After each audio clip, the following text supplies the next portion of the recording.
Link देना मुझे।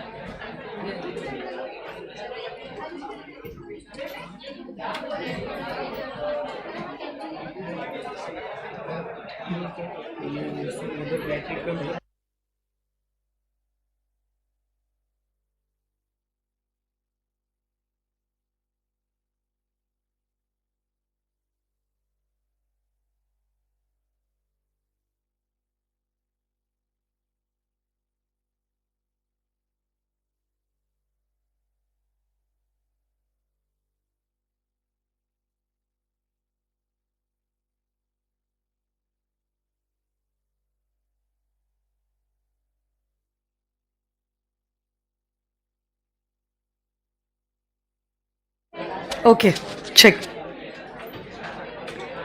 Good afternoon, everyone.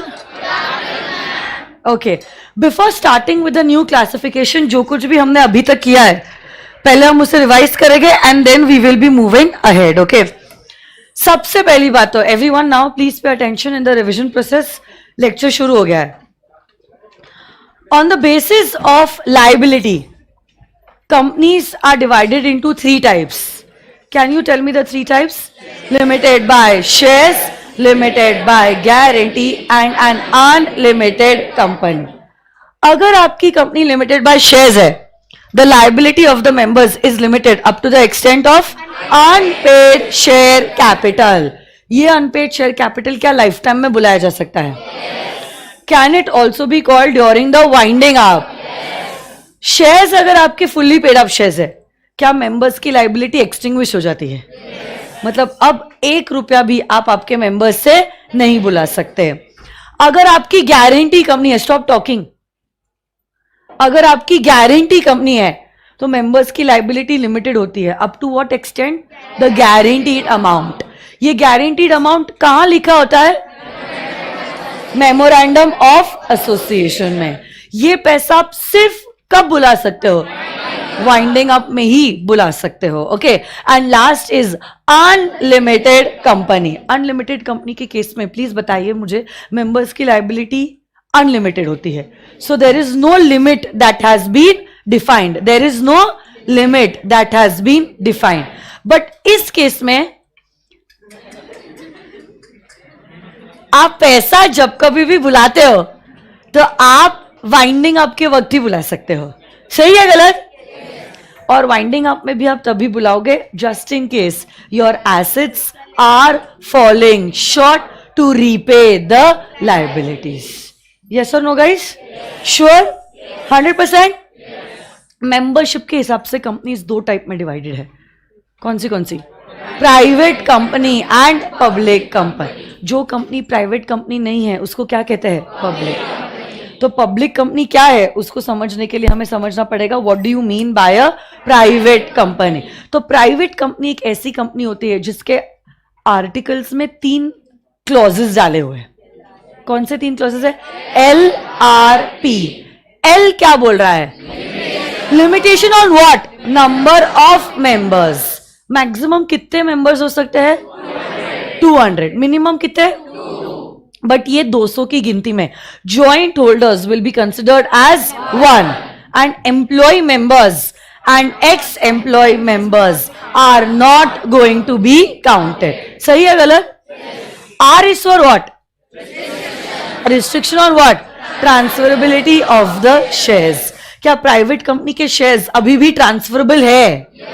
तो क्या सचिन और बिंदी बंसल ने अपने शेयर्स को ट्रांसफर किया है? But there will be certain restrictions. कुछ टर्म्स एंड कंडीशंस है जिनको कंप्लाई करने के बाद ही वो अपने शेयर्स को आगे बेच सकते हैं। And P is for what? Prohibition on what? Making an invitation to the public. तो प्राइवेट कंपनी पब्लिक के पास नहीं जा सकती है बट प्राइवेटली ऑफर करके शेयर्स डिस्ट्रीब्यूट कर सकती है। जो कंपनी प्राइवेट नहीं है वो पब्लिक है, मतलब पब्लिक कंपनी में there is no limit on the maximum number of members. Public company के केस में the shares are freely transferable और पब्लिक कंपनी जो होती है पब्लिक के पास पब्लिक इशू लेके आ सकती है। हाँ या ना? Along with that, we also saw the classification of a one-person company. It is a special kind of a private company. One-person company is a special kind of a private company.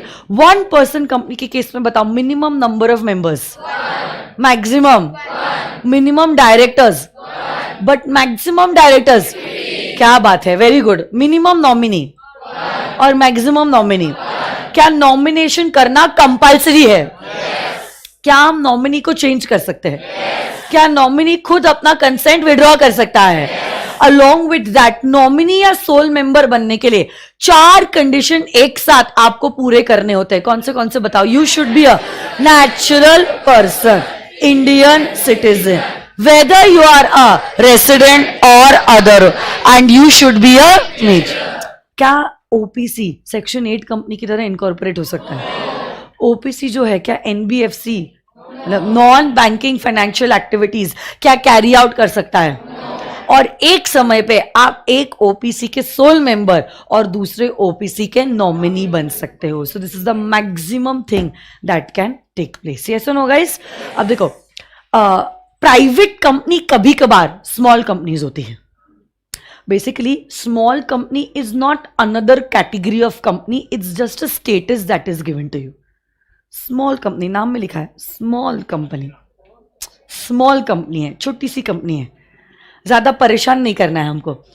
Small companies को हमने law में define किया है और यही small companies को बहुत सारे प्रिविलेजेस और एडवांटेजेस भी हमने दिए हैं. इन्हीं स्मॉल कंपनीज को हमने बहुत सारे प्रिविलेजेस और एडवांटेजेस भी हमने दिए हुए. So what do you mean by a small company? Definition देखते हैं and let me tell you there is a change in this definition.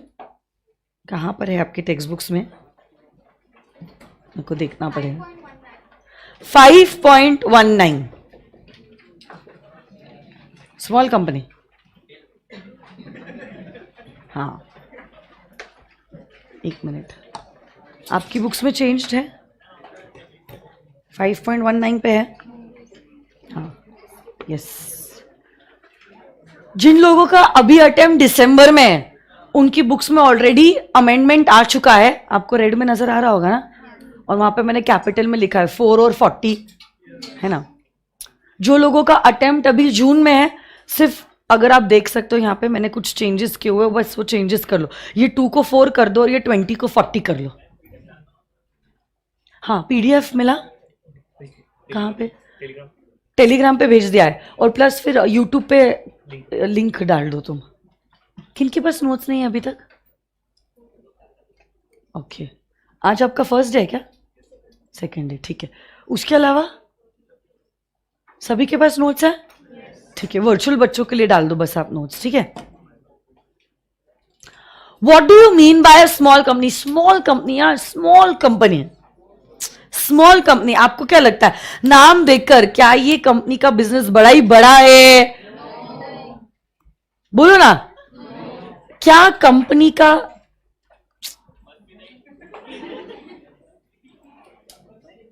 तुम लोग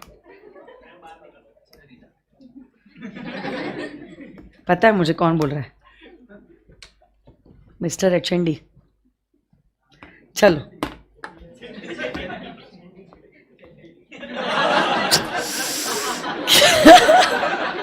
देखा, सीरियसली अभी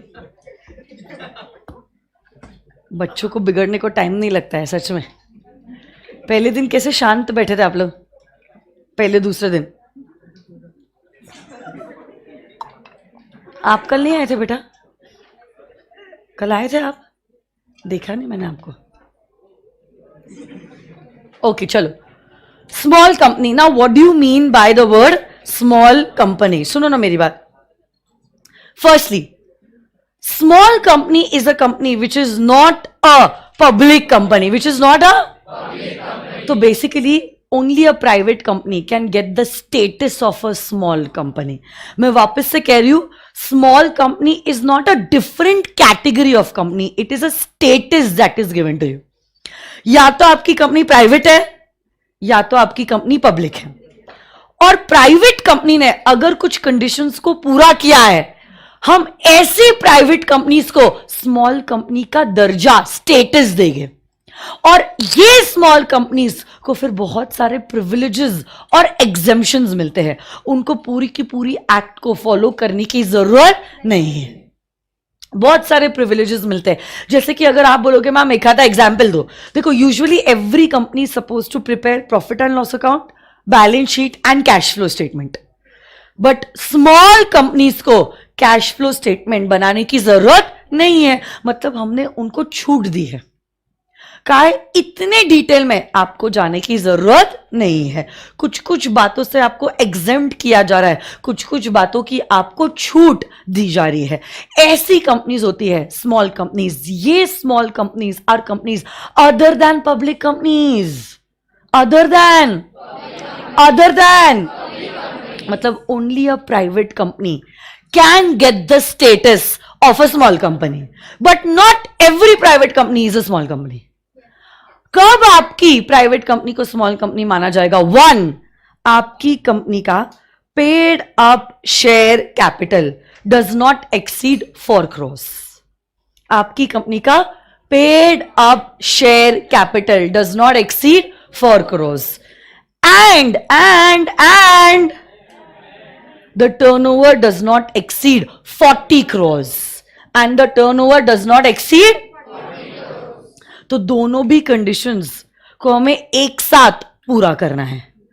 दोनों भी कंडीशंस को हमें एक साथ पूरा करना है. 1, your paid up share capital should not exceed 4 crores and your turnover should not exceed 40 crores.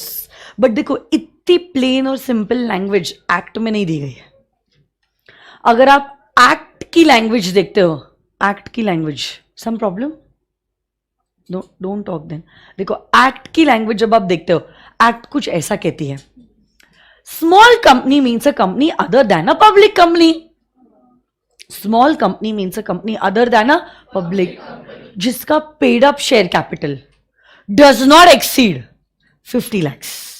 जिसका paid up share capital does not exceed और such higher amount as may be prescribed.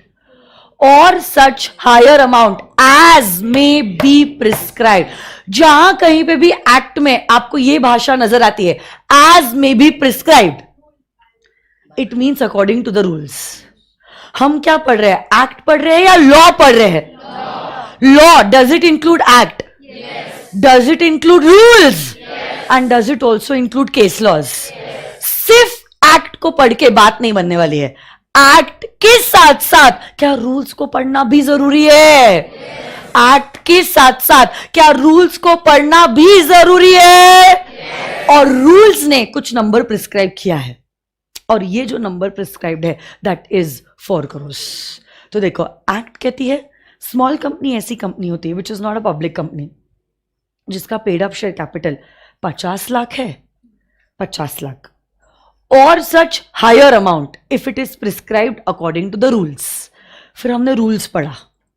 Rules में हमने देखा क्या कोई number prescribe हुआ है, तो हमें जवाब मिला हाँ नंबर प्रिस्क्राइब हुआ है, और ये नंबर जो प्रिस्क्राइब हुआ था that was 4 crores. What was it? तो व्हाट इज हायर, 50 crores और 4 crores? सॉरी, 50 lakhs और 4 crores. 50 lakhs बड़ा नंबर है या 4 crores बड़ा नंबर है? हायर क्या आ गया? तो हमारे लिए रेलिवेंट फिगर कौन सा है? Higher of the two. So what is higher of the two? तो आज के समय पे एक्ट और रूल्स दोनों को पढ़ने के बाद हम ये कंक्लूजन पाए कि कंपनी का paid up share capital 4 crore से ज्यादा नहीं होना चाहिए. कंपनी का paid up share capital 4 crore से ज्यादा नहीं होना चाहिए. कंपनी का paid up share capital 4 crore से ज्यादा. बट देखो वहां पे खत्म नहीं हुई थी एक्ट की डेफिनेशन. लिखा है 50 lakhs or such higher amount as may be prescribed which shall not be more than 10 crores.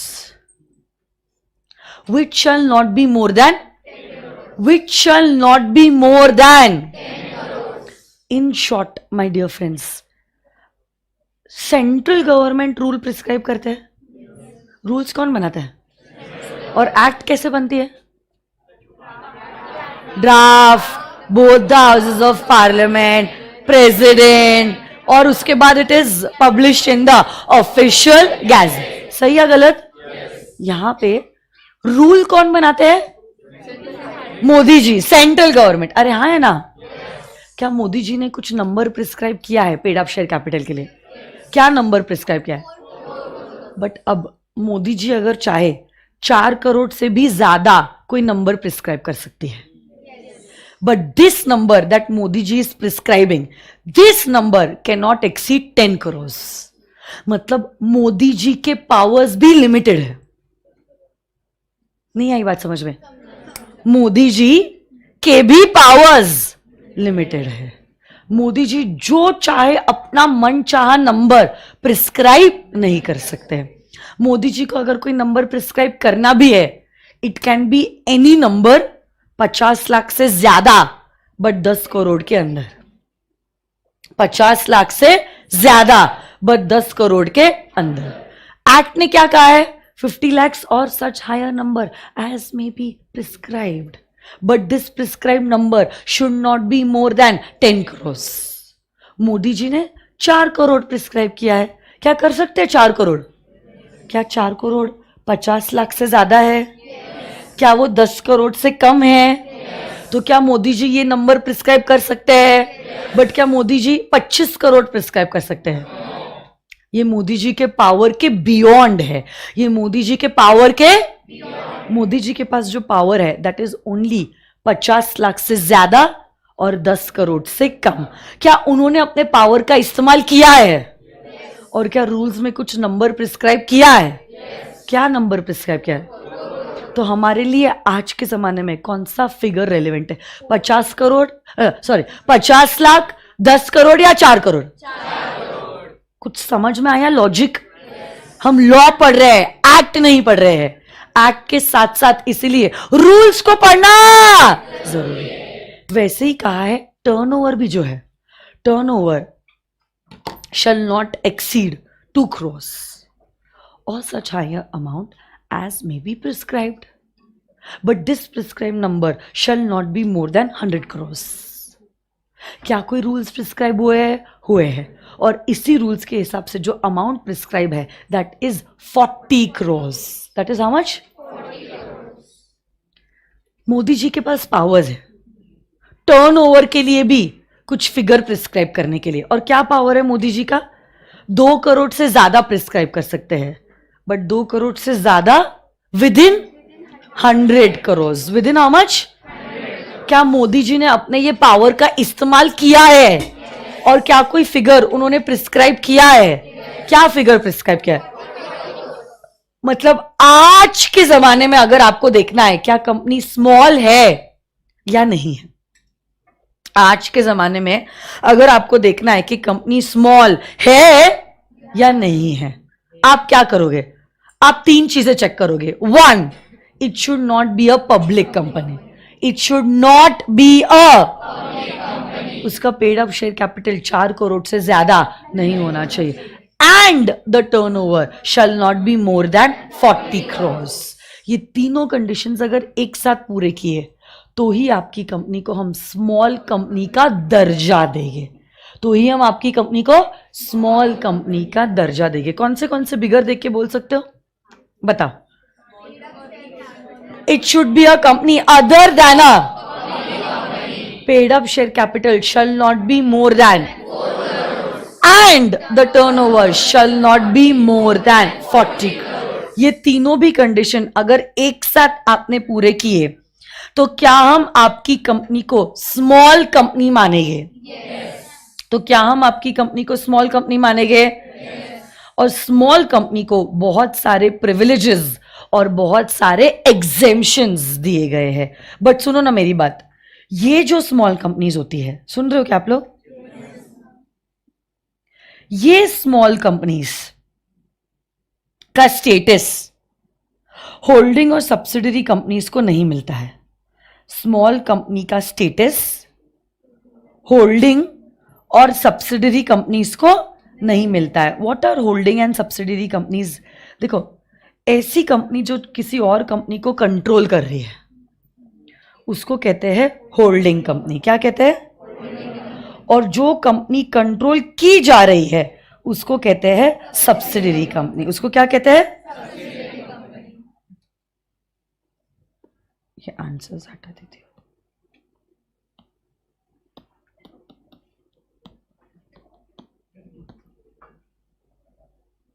जो कंपनी किसी और कंपनी को कंट्रोल कर रही है उसको कहते हैं होल्डिंग कंपनी, और जिस कंपनी को कंट्रोल किया जा रहा है उसको कहते हैं एज अ सब्सिडरी कंपनी। आप खुद सोचो, आपकी ऐसी पोजीशन है कि आप दूसरी कंपनी को कंट्रोल कर सकते हो। क्या हम आपको स्मॉल कंपनी बोल सकते हैं? आपके पास इतना पावर है कि आप दूसरी कंपनी को कंट्रोल कर रहे हो और कह रहे हो मैं तो छोटा सा बच्चा हूं। आप क्या स्मॉल कंपनी हो सकते हो? नहीं। तो होल्डिंग कंपनी को तो स्मॉल कंपनी का कभी स्टेटस नहीं मिलेगा, बट इवन सब्सिडरी कंपनी को स्मॉल कंपनी का स्टेटस नहीं मिलेगा। अब आप बोलोगे मैम इसको तो कंट्रोल कर रहे हैं, ये तो बेचारी कंपनी है, क्यों स्मॉल का स्टेटस नहीं दे रहे? क्योंकि वो खुद कुछ नहीं करती है, वो वही करती है जो होल्डिंग कंपनी उसको कहती है। तो बेसिकली उसका तो खुद पे भी कंट्रोल नहीं है, समझ रहे आप? एंड दैट इज वाई हमने कहा है हम सब्सिडरी कंपनी को भी स्मॉल कंपनी का स्टेटस नहीं देंगे। नहीं तो अगर इसको स्टेटस दे दिया ना, होल्डिंग कंपनी सारे गंदे काम सब्सिडरी कंपनी के थ्रू करेगी और बोलेगी ये काम तो हमने नहीं, उसने किया है। बट उसको करवा रहा कौन है? आप ही ना। इसलिए हमने कहा है सब्सिडरी कंपनी को भी स्मॉल कंपनी का स्टेटस हम नहीं देंगे। सब्सिडरी कंपनी को भी हम स्मॉल कंपनी का स्टेटस। तो वन, होल्डिंग और सब्सिडरी कंपनीज को स्मॉल कंपनी का स्टेटस नहीं मिलता है। होल्डिंग और सब्सिडरी कंपनी को स्मॉल कंपनी का स्टेटस नहीं मिलता है।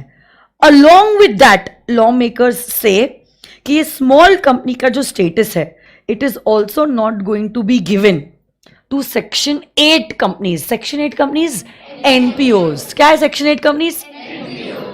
मैंने आपको कल ही बताया था एनपीओज को भी अपने अलग अलग प्रिविलेजेस और एग्जेम्पशंस है और आपको अलग प्रिविलेजेस।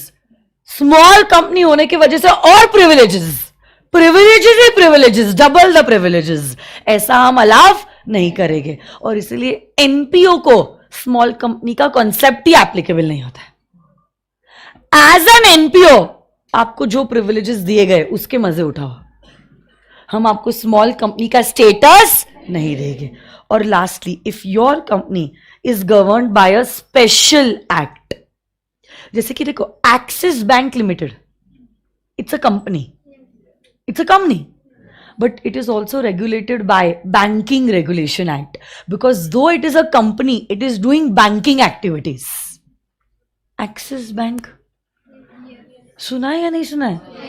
तो ऐसे क्यों देख रहे हो जैसे कि मैं चाइनीज में बात कर रही हूं? तो बोलो ना हाँ ना, हाँ ना, हाँ ना। Okay, so it's govern by a special act.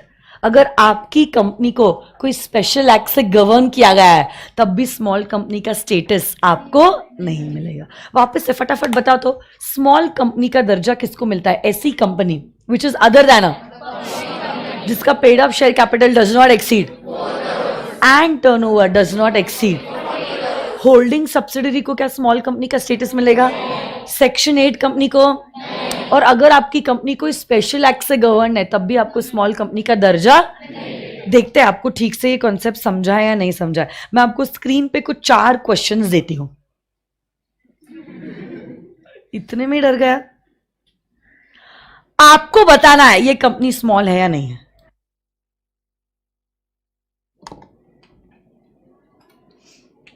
First, x private limited का paid up share capital 50 lakh है और टर्नओवर 7 करोड़ है। Is this company a small company? क्यों? क्या इन्होंने तीनों कंडीशंस भी पूरे किए हैं? Is it a company other than a public company? क्या उसका paid up share capital 4 crore के विदिन है और क्या उसका टर्नओवर भी 40 करोड़ के विदिन है? क्या ये कंपनी स्मॉल कंपनी है? नेक्स्ट, वाई प्राइवेट लिमिटेड का पेड अप शेयर कैपिटल सिर्फ 90 लाख है, 1 करोड़ भी नहीं है, 90 लाख बस। उसका टर्नओवर 43 करोड़ है। नहीं है? क्यों? अरे but paid up share capital तो 90 लाख है ना। कोई भी एक पूरा किया तो चलेगा। एंड ये और है, मतलब क्या सारे कंडीशंस को पूरा करना जरूरी है? And that is why private limited is not a small company. Third case में बताओ, स्मॉल कंपनी है या नहीं है? क्यों? 15 करोड़ का टर्नओवर है बस। किराने वाले अंकल का भी टर्नओवर 15 करोड़ हो जाता है। Paid up share capital is 5 crore. Is it exceeding 4 crore? Unfortunately ये कंपनी भी स्मॉल कंपनी नहीं है। लास्ट केस तो है ही स्मॉल कंपनी। अरे है, 10 लाख का पेड अप शेयर कैपिटल है, बेचारी 20 लाख का ही टर्नओवर है। मतलब अभी जान खा जाओगे क्या ये कंपनी की? स्मॉल है ये? 10 लाख 20 लाख 4 करोड़ और 40 करोड़ से कई गुना कम है। स्मॉल कंपनी नहीं है? है? देखो ये कह रहा है मैम। हाँ बोला आपने, नहीं है? है या नहीं है? क्यों नहीं है? क्यों नहीं है? बिकॉज दिस कंपनी इज और ये दर्जा स्मॉल कंपनी का पब्लिक कंपनीज को नहीं मिलता है। तो ये 4 एग्जाम्पल में से सिर्फ ex private limited will be considered as a small company.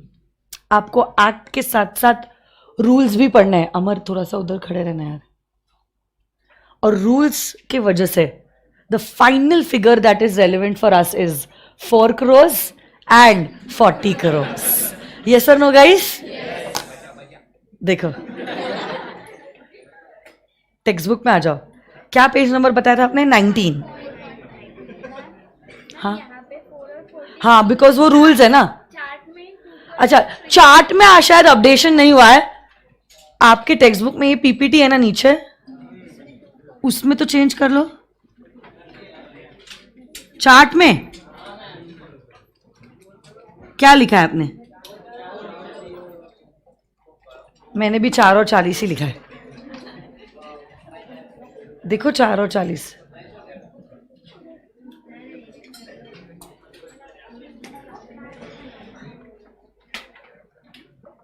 आइए रीड करते हैं।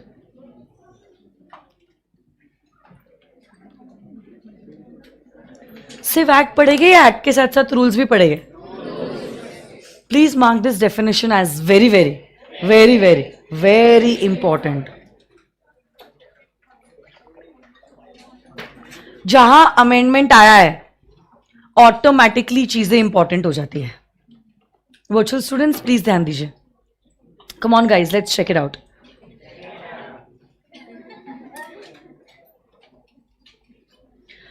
निकिता कह रही है मैम ए लिमिटेड कंपनी का समझ में नहीं आया कि क्यों वो स्मॉल कंपनी नहीं है।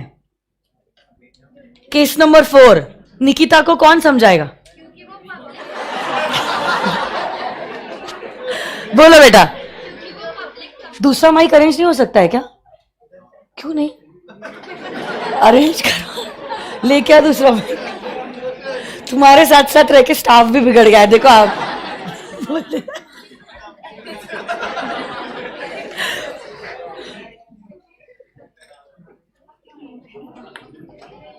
निकिता बेटा, क्योंकि ए लिमिटेड नाम से आपको समझ में आ रहा होगा, this is a public company. और पब्लिक कंपनी को स्मॉल कंपनी नहीं कहा जा सकता है। स्मॉल कंपनी की डेफिनेशन ही शुरू होती है with the words other than a public company. Okay Nikita, I hope you understood. Ayush पूछ रहा है मैम, अगर ए लिमिटेड पब्लिक नहीं होती बट प्राइवेट कंपनी होती तो क्या वो स्मॉल कंपनी होती? हाँ आयुष, फिर वो स्मॉल कंपनी होती। हाँ ओके ग्रेट, आ जाइए फिर। A small company means a company other than a public company. Other than तो सबसे पहला पॉइंट है the company should be a company other than a public company. अब देखो, this is the definition according to the act. पहले मैं act की definition पढ़ लेती हूं, फिर मैं नीचे रेड में आपको रूल्स नजर आ रहे होंगे, रूल्स पढ़ेंगे, फिर दोनों को साथ में मिला के इंटरप्रेट करेंगे कि लॉ क्या कहना चाहता है। आप ना ही इंडिविजुअल एक्ट को देख सकते हो और ना ही इंडिविजुअली रूल्स देख सकते हो, दोनों को आपको साथ में ही पढ़ना होगा, ठीक है। So a small company means a company other than a public company जिसका paid up share capital does not exceed 50 lakhs or such higher amount as may be prescribed. This higher number prescribed shall not be more than 10 crores. And turnover as per the last profit and loss account shall not exceed 2 crores or such higher amount as may be prescribed. But Modi ji के power भी limited है, ये prescribed amount shall not be more than 100 crores। फिर नीचे as per the rules हमने दिया है paid up share capital और turnover shall not exceed 4 crores and 40 crores respectively. तो एक्ट और रूल्स दोनों को कंबाइन करके जब हम इंटरप्रेट करते हैं लॉ को, हम इस कंक्लूजन पे आते हैं, if you want your company to be called as a small company, you should be a private company. Your paid up share capital shall not be more than 4 crores and your turnover shall not be more than 40 crores. Yes or no guys? एक stick note लो और ये stick note पे चारों examples लिख लो।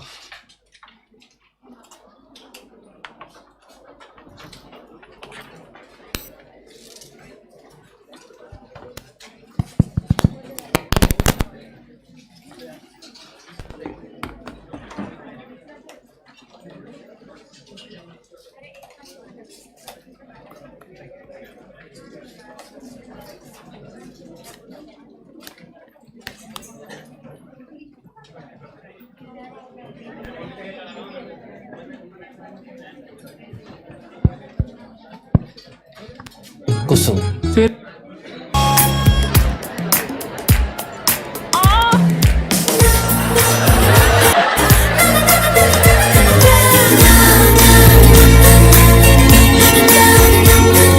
राधे राधे।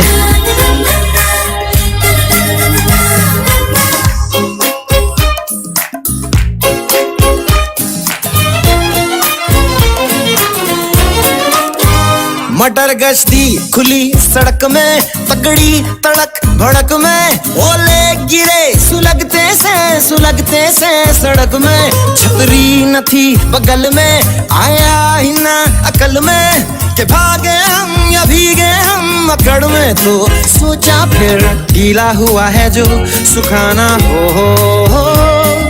चाहे जनाना या मर्दाना हो। अटेंशन बैंक का नया पासा फिर दे गई झांसा, ए वही मुझे फांसा, तेरी ऐसी की होता है जिंदगी। बैंक का नया पासा फिर दे गई झांसा, ए वही मुझे फांसा, चिरकुट जिंदगी you know।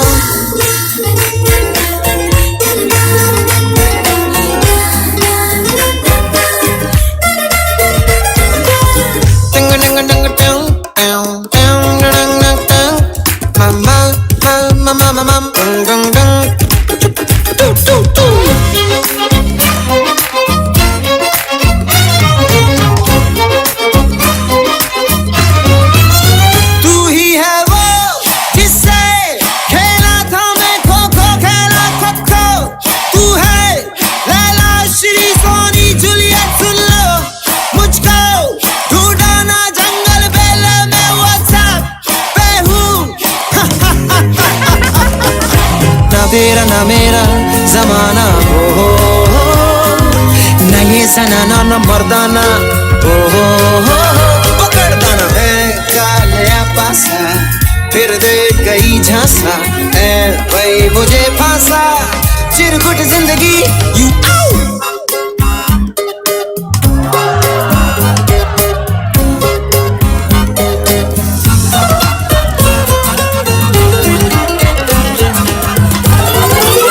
तू ही है वो जिसने खींची मेरी धोती धोती खींची अब तू ढूंढे कहाँ बंदे नाम है काबा काशी मैं ट्विटर पे हूँ डीपी मेरी देखो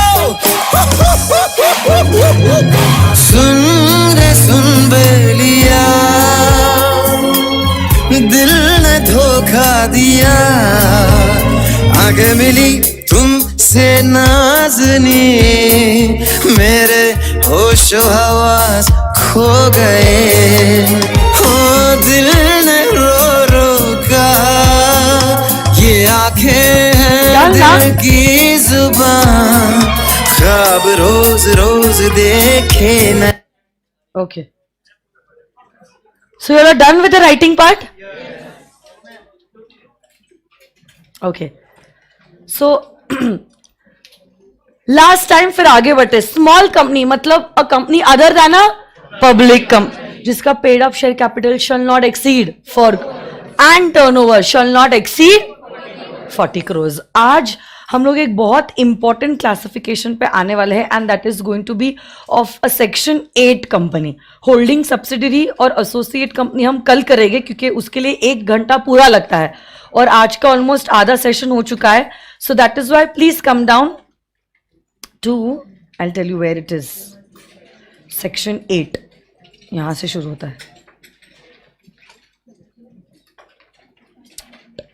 प्रॉफिट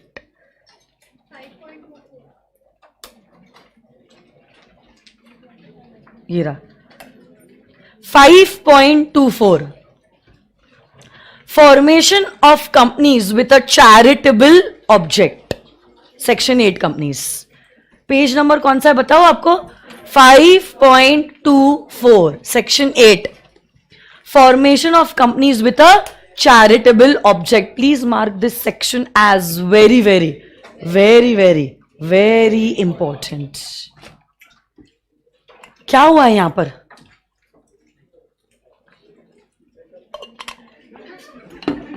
आपकी जो कंपनी है it is not incorporated with the purpose of, सुनो ना मेरी बात, making profits and doing business. In fact आपकी कंपनी का जो ऑब्जेक्टिव है that is social welfare. Like charitable है. It wants to promote art, science, commerce, literature, sports, education. Such category of companies are known as Section 8 companies. Such category of companies are known as Section 8 companies. Have you ever heard of Being Human?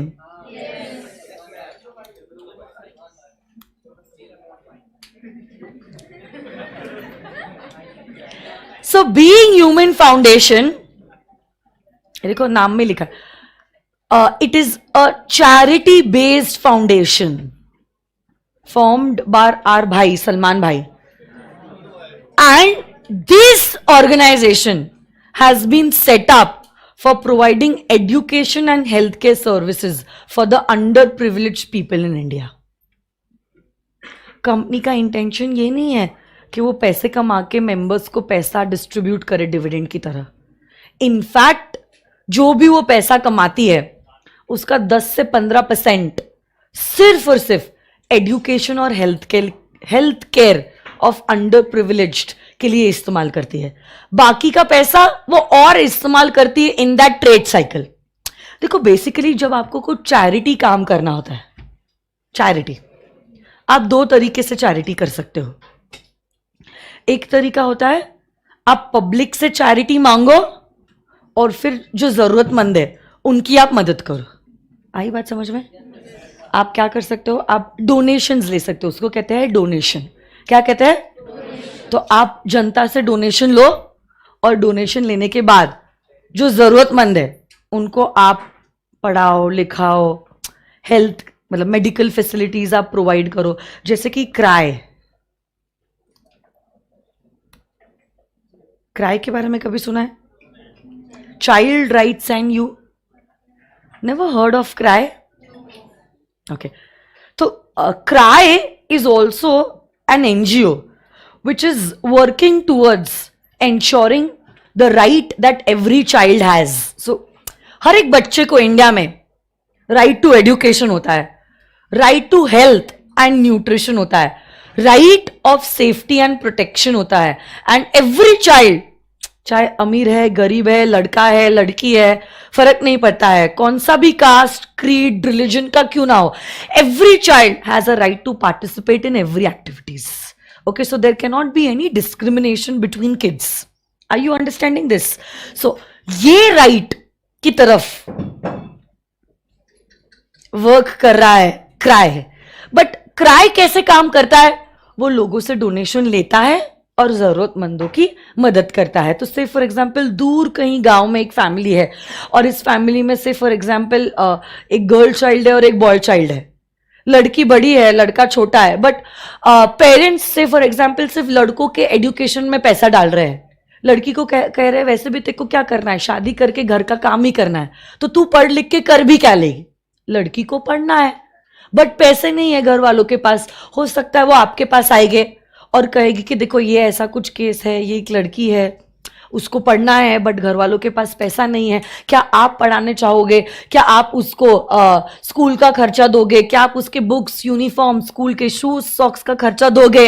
तो ऐसे करके आपसे पैसे लिए जाएंगे और उस लड़की के एजुकेशन में पैसे डाले जाएंगे. तो ये एक तरीके ऑर्गेनाइजेशंस होते हैं जो सोशल एक्टिविटीज करते हैं, लोगों से डोनेशंस लेते हैं और जरूरतमंदों को पैसा देते हैं. दूसरा तरीका है ये जो हमारे सलमान भाई कर रहे हैं, किसी के सामने हाथ मतलब भीख नहीं मांग रहे हैं, पैसे नहीं सीख कर रहे हैं. वो क्या करते हैं, बिजनेस करते हैं. तो वो बीइंग ह्यूमन के गारमेंट्स बनाते हैं, साइकिल्स मैन्युफैक्चर करते हैं. आजकल और क्या हुआ है, हाँ दैट सिपर या शेकर, जो प्रोटीन शेकर्स होते हैं जिम में जो हम यूज करते हैं, वो सब वो मैन्युफैक्चर करते हैं.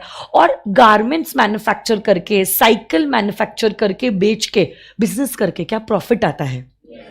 ये प्रॉफिट वो इस्तेमाल करते हैं for the promotion of their objective and that is to provide education and health care facilities. जैसे कि यहाँ पे एक एग्जाम्पल अगर नजर आ रहा होगा आपको, 2018 में बीइंग ह्यूमन का 120 करोड़ का प्रॉफिट हुआ था और उसका 10% अप्रोक्सीमेटली 12 करोड़ सलमान भाई ने इस्तेमाल किया था for charity purpose and that is to provide education and health care services for underprivileged. तो आप बोलोगे मैम बाकी का जो पैसा है 100 करोड़ उसका सलमान भाई ने क्या किया, क्या खुद के पास रख लिया, क्या मेंबर्स को डिस्ट्रीब्यूट कर लिया? नहीं. 2018 में सिर्फ गारमेंट मैन्युफैक्चर होते थे, उसके बाद उन्होंने बाकी के पैसों से एक फैक्ट्री बना ली साइकिल्स मैन्युफैक्चर करके. अब साइकिल्स बन रही है, साइकिल्स भी बेची जा रही है, उससे भी प्रॉफिट कमाया जा रहा है. वो वैसे वैसे डाइवर्सिफाई करते जा रहे हैं, प्रॉफिट कमाते जा रहे हैं और प्रॉफिट का हिस्सा जो है अपने ऑब्जेक्टिव में डालते जा रहे हैं. आई बात समझ में? तो किसी के सामने हमें हाथ जोड़ने की जरूरत नहीं है, पैसा दो पैसा दो पैसा दो. हम खुद बिजनेस करके पैसा कमाएंगे और ये पैसों से हमारा चैरिटेबल काम कर चलने देंगे. नहीं आई बात समझ में? अरे बोलो ना. बट द मेन इंटेंशन, मतलब सलमान भाई ने 1 रुपया भी नहीं लिया होगा by the way of dividend, और प्रॉफिट का कोई भी हिस्सा अपने जेब में सलमान भाई ने नहीं लिया होगा in being human foundation. In fact ऐसे section 8 companies are prohibited from distributing dividend to its members. Prohibited मतलब समझता है आपको? They are banned, forbidden, they can not do that. अगर कर लिया तो वो कॉन्ट्रवेंशन हो जाएगा and he could also be sent to jail for the same. एक छोटा सा वीडियो है सलमान भाई के बीइंग ह्यूमन फाउंडेशन का, देख लो, फिर हम आगे चर्चा करते हैं लीगल प्रोविजन. दोस्तों आपको तो पता ही होगा कि सलमान खान एक चैरिटी फाउंडेशन चलाते हैं जिसका नाम है बीइंग ह्यूमन. यह फाउंडेशन 2007 में बना. बताया जाता है कि सलमान खान बचपन से ही अपना पेरेंट्स को दूसरों की मदद करते हुए देखते थे, जिस वजह से उनका चैरिटी की तरफ आकर्षण हुआ और उन्होंने फाउंडेशन की शुरुआत की। 2014-15 में बीइंग ह्यूमन ने 170 करोड़ रुपए की कमाई की थी। क्या आपको पता है कि ये फाउंडेशन क्यों बनाया गया और इससे लोगों की किस तरह से मदद की जाती है? शायद आपको नहीं पता होगा, तो चलिए दोस्तों जानते हैं।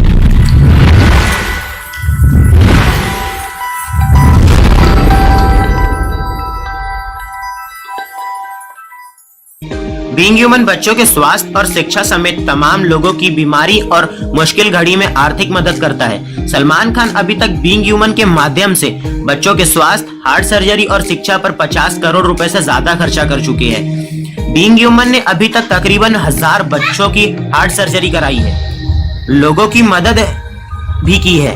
यह फाउंडेशन अलग रेवेन्यू मॉडल पर काम करता है। लोगों से डोनेशन लेने के बजाय बीइंग ह्यूमन ने कपड़े ऑनलाइन स्टोर पर बेचकर पैसे जुटाता है। सेल्स का कुछ प्रतिशत हिस्सा बेसहारा लोगों की मदद के लिए खर्चा किया जाता है। जब से फाउंडेशन की स्थापना हुई है, तब से प्रमोशन का जिम्मा खुद सलमान खान ने उठाया है। वह ज्यादातर मौकों पर बीइंग ह्यूमन के ही कपड़े पहनकर दिखाई देते हैं। यहाँ तक कि अपने करीबियों और दोस्तों को भी बीइंग ह्यूमन के ही कपड़े गिफ्ट करते हैं। कई बार फैशन शो पर भी बीइंग ह्यूमन के ही कपड़े पहनकर आते हैं और उन्हें प्रमोट भी करते हैं। और अन्य बॉलीवुड स्टार्स भी रैंप वॉक करते दिखाई देते हैं। विश्व पर्यावरण दिवस पर बॉलीवुड अभिनेता सलमान खान ने बीइंग ह्यूमन ई साइकिल का लॉन्च किया था। बीइंग ह्यूमन फाउंडेशन ने अपनी नई श्रेणी में पहुंच बढ़ा रही है। इस साइकिल से ऊर्जा संसाधनों में बचत और प्रदूषण के स्रोतों में कमी लाने के लिए बहुत महत्वपूर्ण भूमिका मिलती है। इस साइकिल को मुंबई में बुक किया जा सकता है। बीइंग ह्यूमन फाउंडेशन तेजी से आगे बढ़ रहा है और अनेक प्रकार के काम कर रहा है। इससे बहुत सारे गरीबों को मदद मिल रही है। बीइंग ह्यूमन फाउंडेशन आज भी बहुत बड़ा फाउंडेशन बन चुका है। ये वीडियो कैसी लगी दोस्तों? Okay, so basically what is happening over here is he's doing business and he's earning profit. But ये प्रॉफिट वो अपने या मेंबर्स के जेब में नहीं डाल रहे. He is using it for a charitable purpose and that is providing education and health care facilities for the underprivileged people in India. तो यही होते हैं ऐसे ऑर्गेनाइजेशंस जिनको हम कहते हैं एनपीओज, नॉट फॉर प्रॉफिट ऑर्गेनाइजेशन. ये कंपनीज प्रॉफिट और बिजनेस करने के ऑब्जेक्टिव से बना ही नहीं जाते. इनफैक्ट इनका इंटेंशन होता है for the promotion of art, science, commerce, literature, education, sports, protection of environment and वगैरह वगैरह. ये पर्पस से हम करते हैं ऐसी कंपनीज को इनकॉर्पोरेट. इनफैक्ट जो भी पैसा उन्होंने कमाया है, profit, has to be utilized for the furtherance of its object, and they are prohibited from the payment of dividend to the members. Prohibited मतलब banned. चाह कर भी वो अपने members को डिविडेंड के रूप में प्रॉफिट का हिस्सा नहीं दे सकते. यही कंपनीज को इनकॉर्पोरेट करने के लिए हमें सेंट्रल गवर्नमेंट की लाइसेंस की जरूरत होती है. किसकी लाइसेंस की जरूरत? So we require the license from the central government. तो इसीलिए कभी कभार इन कंपनीज को हम लाइसेंस्ड कंपनीज भी कहते हैं. क्या कहते हैं? हमें भी पता होना चाहिए ना कि आपका इंटेंशन सच में जेन्युइन है या आप गवर्नमेंट और पब्लिक को बेवकूफ बना रहे हो. और इसीलिए हमने कहा है कि ये कंपनीज को इनकॉर्पोरेट करने के लिए we require the licence from the central government. We require the licence from the central government. Getting this और नो माय डियर फ्रेंड्स? सबसे पहली बात तो सुनो मेरी बात. ये कंपनीज को क्या प्रॉफिट कमाना, बिजनेस करना, उस इंटेंशन से इनकॉर्पोरेट किया जाता है? तो क्या इंटेंशन होता है इनका? Charitable, social, promotion of art, science, commerce, literature, education, sports, protection of the environment वगैरह वगैरह. क्या ये कंपनीज डिविडेंड डिस्ट्रीब्यूट कर सकती है? जो भी पैसा कमाया है should it be utilised for the furtherance of their objective? जो भी है, जैसे क्राई का ऑब्जेक्टिव है बच्चों के राइट्स को प्रोटेक्ट करना. बीइंग ह्यूमन का ऑब्जेक्टिव जो है that is for the promotion, that is for the welfare and providing healthcare and education facilities for the underprivileged people in India. तो जो भी आपका पर्पस है उसी के लिए ये पैसा जो है वो इस्तेमाल किया जाना चाहिए। इसी कंपनी को इनकॉर्पोरेट करने के लिए क्या सेंट्रल गवर्नमेंट के लाइसेंस की जरूरत है? जहां सीजी आपको लाइसेंस दे सकता है ना, आपको पता है सेंट्रल गवर्नमेंट आपका लाइसेंस छीन भी सकता है। अगर सेंट्रल गवर्नमेंट को लग रहा है आप अपने ये पावर का गलत इस्तेमाल कर रहे हो, सेंट्रल गवर्नमेंट को लग रहा है आप आपके पावर का गलत इस्तेमाल कर रहे हो, आप चैरिटी बोल बोल के पैसा अपने जेब में निकाल ले रहे हो, आप आपके पावर का गलत इस्तेमाल कर रहे हो, तो सेंट्रल गवर्नमेंट क्या करेगा? आपको दिया गया पावर छीन लेगा। छीन लेना का लीगल वर्ड है रिवोक करना। रिवोक, REVOKE, कौन सा वर्ड है बोलो तो? रिवोक वर्ड बोलो तो? रिवोक करना मतलब वापस ले लेना। आपके दिए गए पावर को हम वापस से छीन लेंगे, बट ऑफ कोर्स ऐसे ही छीना नहीं जाएगा। पहले you would be given an opportunity of being heard, जहां पे अब आपको एक मौका दिया जाएगा, आखिरी मौका दिया जाएगा ये प्रूफ करने का कि कैसे आप गिल्टी नहीं हो और आपने गलत काम नहीं किया है। अगर आप अपने आप को निर्दोष साबित कर सकते हो तो फिर तो क्या बात है, बट अगर आप अपने आप को निर्दोष साबित नहीं कर पाए तो ऐसे केस में आपका दिया गया लाइसेंस रिवोक किया जाएगा, छीना जाएगा, और अब आप एक प्रॉफिटेबल ऑर्गेनाइजेशन हो जाओगे और आपको सारे सेक्शंस एप्लीकेबल हो जाएंगे। एनपीओस को तो बहुत सारे प्रिविलेजेस थे, अब आपको वो प्रिविलेजेस नहीं मिलेंगे। You will become like a normal company and you will have to follow the entire companies act. Okay, बहुत ही ज्यादा ऐसा लग रहा है कि कंपनी ने अपने पावर का अब्यूज किया है, गलत इस्तेमाल किया है। हो सकता है आपके ऊपर वाइंडिंग अप का भी ऑर्डर पास किया जाए, मतलब अब आपकी कंपनी बंद की जाएगी, पूरा wind up. In fact winding up के वक्त भी अगर कुछ सरप्लस एसेट्स बचते हैं आप मेंबर्स को नहीं दे सकते, नहीं तो क्या है, ऐसा नहीं तो वैसा हम अपने घर में लेके आ जाएंगे। वाइंडिंग अप के वक्त भी आप सरप्लस एसेट्स मेंबर्स को नहीं बेच सकते। This money during the winding up has to be donated to another section 8 company which was incorporated with a similar objective in India। हाँ, या तो फिर हम ऐसा भी कह सकते हैं अमेलगमेट कर लो। अमेलगमेट कर लो मतलब अब दो कंपनीज मिलकर साथ में बिजनेस करेगी। हाँ, मर्जर हो जा रहा है। अमेलगमेशन का little easy word would be a merger. तो अब सेंट्रल गवर्नमेंट जब आपका लाइसेंस ले रहा है तभी वो डिसाइड करेगा आपका मर्जर कर दिया जाना चाहिए या बंद ही कर देना चाहिए, या चलो लाइसेंस छीन के नॉर्मल कंपनी की तरह आपको काम करना चाहिए। जो भी है फैक्ट्स और सर्कमस्टेंसेस के हिसाब से सेंट्रल गवर्नमेंट डिसीजन लेता है। अब मैं कब से कह रही हूं सेक्शन 8 कंपनी को बहुत प्रिविलेजेस है, बहुत प्रिविलेजेस है, बहुत प्रिविलेजेस है। क्या प्रिविलेजेस है? पहली बात तो अपने नाम के आगे प्राइवेट लिमिटेड या लिमिटेड ना भी लिखे तो भी चलेगा। देखो ना ये कंपनीज का नाम क्या है, रीड करो तो आगे लिखा है क्या? Limited, private limited. इस कंपनी का नाम भी क्या है? That's it, child rights and you, that's it. क्या आगे लिखा है? Private limited, public limited. Privilege है ये उनको, प्रिविलेज, एडवांटेज है कि आप आपके नाम में प्राइवेट लिमिटेड या लिमिटेड ना भी लिखो तो भी। और यूजुअली वैसे तो ये फाइनल लेवल में और इंटर लेवल में पढ़ाया जाता है, बट क्योंकि हम इसकी चर्चा कर रहे हैं मैं आपको बताना चाहती हूँ। यूजुअली जब मेंबर्स की मीटिंग होती है ना, मेंबर्स की मीटिंग, तो 21 डेज प्रायर नोटिस देते हैं। ये section 8 companies 14 days prior notice दे दिया तो भी चलेगा। So this is like a advantage that we are giving you. This is like an advantage that is being given to you. Getting this or no, my dear friends? Sure? 100%? तो देखो बताओ, section 8 companies क्या dividend distribute कर सकती है? जो भी पैसा मिला है क्या फर्दरेंस ऑफ देयर ऑब्जेक्टिव के लिए इस्तेमाल किया जाना चाहिए? इन्हीं कंपनीज को इनकॉर्पोरेट करने के लिए क्या सेंट्रल गवर्नमेंट के लाइसेंस की जरूरत है? जहां सेंट्रल गवर्नमेंट आपको लाइसेंस देता है, क्या सेंट्रल गवर्नमेंट आपसे लाइसेंस छीन भी सकता है? इसको कहते हैं रिवोक करना। क्या कहते हैं?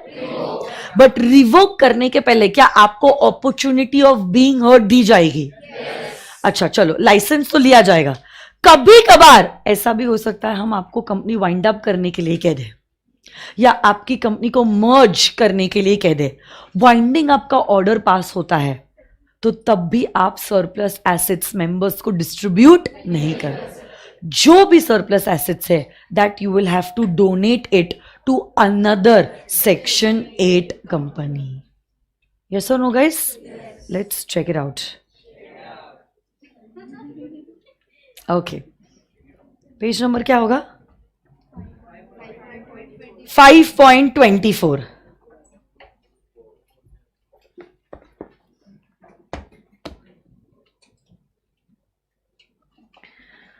So section 8 companies are formed to, read करो तो form to what?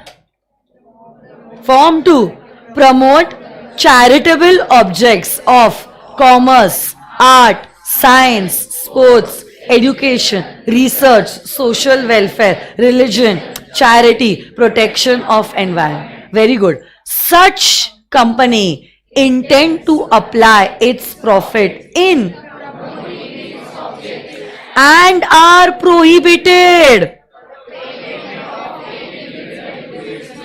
तो ऐसी कंपनी डिविडेंड डिस्ट्रीब्यूट नहीं कर सकती। नेक्स्ट एग्जाम्पल्स मैंने आपको बताया है, being human and CRY, national sports club of India is another example. Next, power of the central government to issue a licence.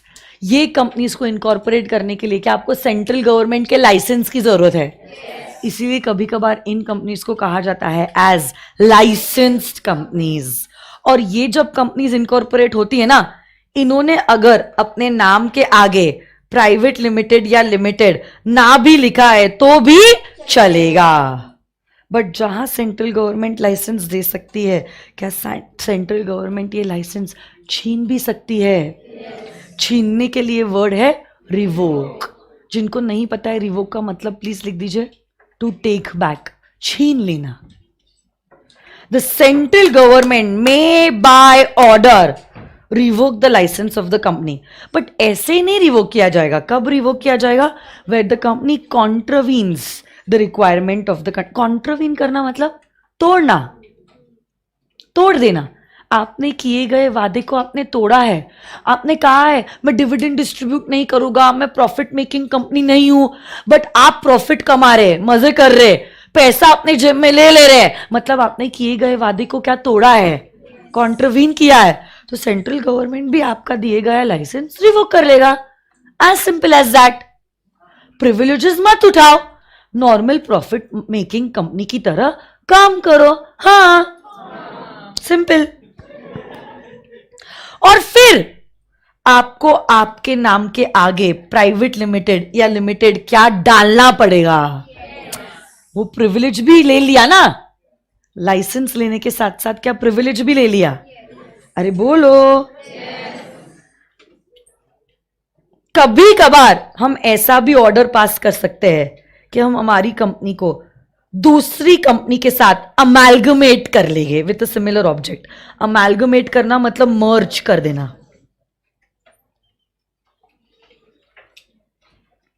कभी कभी हम वाइंडिंग अप का ऑर्डर भी पास कर सकते हैं। बट देखो, वाइंडिंग अप का ऑर्डर पास करना विल बी एकदम एक्सट्रीम केस। मतलब हर बार खत्म कर दो, मार दो, काट दो, ऐसा नहीं होता है, ठीक है? इट्स एक्सट्रीम, क्योंकि दूसरे लोग भी है ना जो अफेक्ट हो रहे हैं। तो वाइंडिंग अप वुड बी एकदम लास्ट थिंग जो ऑर्डर पास किया जाएगा। उसके पहले मर्जर से भी पहले हम उसका लाइसेंस लेके नॉर्मल प्रॉफिट मेकिंग कंपनी की तरह उसको चलने दें।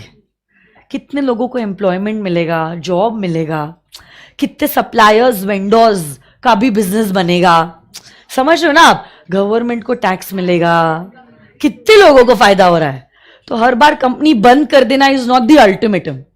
ऑफ कोर्स बहुत ही एक्सट्रीम है, तो वाइंडिंग अप का भी ऑर्डर पास किया जा सकता है, मर्जर का भी ऑर्डर पास किया जा सकता है. बट यूजुअली गवर्नमेंट क्या करता है, लाइसेंस ले लेता है और उसको जो प्रिविलेजेस दिए थे वो भी छीन लेता है और नॉर्मल प्रॉफिट मेकिंग कंपनी की तरह चलने देता है. Are you understanding this? हाँ.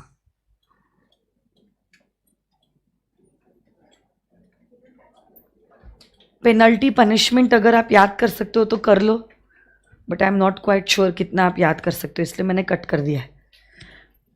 यहां पे नीचे देखो 4th पॉइंट में मैंने और एक चीज लिखी है. On revocation the central government may direct to convert its status or order for a winding up or order for amalgamation. Central government को क्या ऑर्डर पास करना है वो सिर्फ वो जानता है, ये उसके पास ऑप्शंस है. तो सिचुएशन को सीजी देखेगा और उसके हिसाब से अपना डिसीजन लेगा. और ये देखो, ये प्रिविलेजेस की हम बात कर रहे थे ना, इन कंपनीज को जनरल मीटिंग में 21 डेज की नोटिस देने की जरूरत नहीं है. 14 दिनों की नोटिस भी दी तो भी चलेगा. ये डिविडेंड डिक्लेयर नहीं कर सकते, सीजी का लाइसेंस लेने की जरूरत है. प्राइवेट लिमिटेड या लिमिटेड अपने नाम में ना भी लिखा तो भी चलेगा. जहां सीजी लाइसेंस दे सकता है, क्या सीजी लाइसेंस ले भी सकता है. और उनका objective promotion of art, science, commerce, literature. Profit सिर्फ अपने ऑब्जेक्टिव के लिए ही इस्तेमाल करना है. समरी है सारी, ऊपर दिए गए पॉइंट्स की ये पूरी समरी है, बराबर ना. सो this is about Section 8 companies. In fact, even the requirement of minimum number of directors and independent directors does not apply to a Section 8 companies. और कंपनीज को यूजुअली ना remuneration committee, share holder relationship committee, nomination committee बनानी होती है. इन companies को ये सब committees भी बनाने की जरूरत नहीं है. ये सब प्रिविलेजेस है. एंड यू नो सबसे इंपॉर्टेंट पॉइंट, पार्टनरशिप फर्म भी एक मेंबर बन सकता है of a section 8 company. Words miss हो गए. A partnership firm can be a member of a section 8 company. ये कुछ उसके प्रिविलेजेस है, एडवांटेजेस है. आप चैरिटी करो ना, हम आपको सारे प्रिविलेजेस देंगे. आपको समझ रहा है क्या? गवर्नमेंट तो चाहता है कि आप कंपनी के रूप में चैरिटी करो. सोशल सर्विस जितना करो कम ही है. बहुत लोग हैं जिनको जरूरत है. और आप सोचो, एक तो हम बोल रहे हैं आप चैरिटी करो और ऊपर से बोल रहे हैं 470 सेक्शन फॉलो करो. मैं तो सेक्शन फॉलो करते करते ही थक जाओगे. चैरिटी पे तो नंबर ही नहीं आएगा. समझ रहे हो आप? इसलिए हमने कहा है अगर आप कंपनी के रूप में चैरिटी कर रहे हो, आप टेंशन मत लो, हम आपको बहुत प्रिविलेजेस देंगे, बहुत एग्जेम्पशंस देंगे. आप बस गुड वर्क करो. समझ रहे हो आप कि नहीं समझ रहे हो? हाँ या ना? तो बताओ, सेक्शन 8 कंपनीज का क्या ऑब्जेक्टिव? प्रॉफिट कमाना होता है? तो क्या होता है? चैरिटेबल ऑब्जेक्टिव होता है. जैसे कि promotion of art, science, commerce, literature, education, sports, etcetera etcetera. Yes और नो गाइस? क्या वो प्रॉफिट डिस्ट्रीब्यूट कर सकते हैं? Are they prohibited from distributing dividend? इनको इनकॉर्पोरेट करने के लिए क्या सीजी के लाइसेंस की जरूरत है? जहां आपको लाइसेंस सीजी ने दिया है, क्या सीजी आपका लाइसेंस छीन भी सकता है? हाँ या ना? लाइसेंस छीनने के बाद या तो आप नॉर्मल कंपनी की तरह काम करोगे और प्रिविलेजेस हटाए जाएंगे, या तो आपको अमेलगमेट किया जाएगा, या तो आपका वाइंडिंग अप का ऑर्डर पास किया जाएगा. इनफैक्ट वाइंडिंग अप के वक्त भी सरप्लस एसेट्स दूसरे सेक्शन 8 कंपनी को आपको डोनेट करने होंगे. सरप्लस एसेट्स आप मेंबर्स को डिस्ट्रीब्यूट नहीं कर सकते. बट जो भी ऑर्डर सीजी ने पास किया है, ऑर्डर पास करने के पहले क्या आपको अपॉर्चुनिटी ऑफ बीइंग हर्ड दी जाएगी? हाँ या ना? इनको क्या बहुत सारे प्रिविलेजेस होते हैं, जैसे 21 डेज की नोटिस ना देते हुए 14 डेज नोटिस. इनको मिनिमम नंबर ऑफ डायरेक्टर्स और इंडिपेंडेंट डायरेक्टर्स के सेक्शंस अट्रैक्ट नहीं होते हैं. इनको कमिटीज वगैरह भी बनाने की जरूरत नहीं होती है। और सेक्शन 8 कंपनी का मेंबर एक पार्टनरशिप फर्म भी हो सकता है। Yes no guys? तो आपके नोटबुक्स में आ जाइए। तो व्हाट पिच ये दिया है क्या? बेस्ट है फिर। ये पीपीटी है ऑलरेडी? ये आपने पॉइंट्स लिखे क्या? 1 2 3 4 जो मैंने मार्क किए थे। देखो ये पॉइंट 1 है, इनका ऑब्जेक्टिव क्या है। पॉइंट 2 वो क्या क्या करते हैं। पॉइंट 3A कि सीजी लाइसेंस देता है, और 3B जहां वो लाइसेंस देता है वो लाइसेंस छीन भी सकता है। और एक पॉइंट है पॉइंट नंबर 4 कि लाइसेंस छीनने के बाद सीजी ये ऑर्डर पास कर सकता है कि कंपनी का स्टेटस कन्वर्ट हो जाए या वाइंड अप हो जाए या अमेलगमेट हो जाए। ये पॉइंटर्स आपने मार्क किए क्या? नहीं किए तो कर लो, करो तो जल्दी जल्दी। और आज आप होमवर्क की तरह क्या करोगे, आपका पापा चार्ट है ना, एक पेज तो वो पेज है जहां पे आपने शुरू किया है 2 classification, private public, limited by shares, limited by guarantee, unlimited. वो पेज पे कुछ मत लिखना क्योंकि आगे हम लोग कल लिखेंगे होल्डिंग सब्सिडरी एसोसिएट। उसके बाद मैंने आपको कहा था और 2 पेजेस है, छोड़ा है कि नहीं छोड़ा आपने कुछ? वहां पे आप लिखो हेडिंग, मतलब मिसलिनियस। मिसलिनियस में हम लोग section 8 company, Nidhi company, dormant company, foreign company, ये सब हम लोग लिखने वाले हैं। तो आप लोग सेक्शन 8 कंपनी के ये 4 पॉइंट्स जो मैंने टेक्स्ट बुक में मार्क करवा के दे दिए आपको, दिख रहे हैं ये मार्क्ड पॉइंट्स? ये 4 सेंटेंसेस आप लोग लिख के आने वाले हो। क्या हुआ है बेटा, जगह नहीं छोड़ी है? छोड़ी है ना? हेडिंग क्या दोगे? Classification miscellaneous. और मिसलेनियस का पहला बच्चा होगा सेक्शन 8 कंपनीज। और ये 4 पॉइंट्स जो मैंने मार्क किए है टेक्स्ट बुक में, वो आपको लर्न करके लिखने हैं 4 पॉइंट्स। कुछ समझा है मैंने क्या बोला है कि मैं वापस रिपीट करूं? आज आपका पहला होमवर्क है, आपको ये 4 पॉइंट्स जो मैंने मार्क किए हैं सेक्शन 8 कंपनीज के, वो लर्न करके आपके नोटबुक्स में लिखने हैं। ठीक है, चलो आज के लिए इतना ही होगा। धन्यवाद। क्या हुआ? देखो, हर कंपनी को हर साल अपने मेंबर्स की मीटिंग बुलानी होती है। तो अब ये जो मीटिंग आप बुलाते हो ना मेंबर्स को, जो आप नोटिस देते हो कि मीटिंग मेरी इस तारीख को इस जगह पे ये चीजों के लिए कंडक्ट हो रही है, this notice should be a 21 days prior notice. Okay, and section 8 companies 21 days नहीं 14 days प्रायर नोटिस देते हैं तो भी चलेगा। तो शॉर्टर लेंथ हो गया ना नोटिस का। ठीक है, so thank you so much, see you all tomorrow, bye bye guys. Notebook में चार्ट, हाँ, एक पेज से आप शुरू करोगे, बाकी सब हम जैसे जैसे लिखते जाएंगे वैसे वैसे कंटिन्यू करते जाओगे। उतनी जगह पे नहीं आएगा बेटा, अगले पेज पे लिख।